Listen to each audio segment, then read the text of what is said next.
ভালো ভালো জিনিস খাও, হালাল খাদ্য খাও, হারাম খাইও না।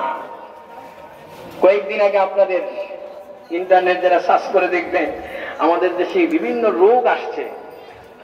করোনা ভাইরাস গেল, এর আগে সোয়াইন ফ্লু একটা ভাইরাস ছিল, এর আগে ছিল বার্ড ফ্লু, এর আগে ছিল আপনার এইডস রোগ, এইডস ভাইরাস। কথা বলেন না কেন? বিশ্বাস হয় না আমার কথাগুলি? এটা একটু মাথার মধ্যে এই জন্য দিচ্ছে, আমার অনেক যুবক ভাইরা এখানে আছে, একটু চিন্তা করেন তো দেখি। বার্ড ফ্লু যখন আসছে, তখন সাথে সাথে সকলে বলছে মোরগ খাওয়া বন্ধ। তখন এটা নিয়ে ভাবতেছে যে এই ভাইরাসটা কোথা থেকে আসলো। তখন শেষ পর্যন্ত এই ভাইরাস আসছে কুকুরের কাছ থেকে, কুকুর থেকে।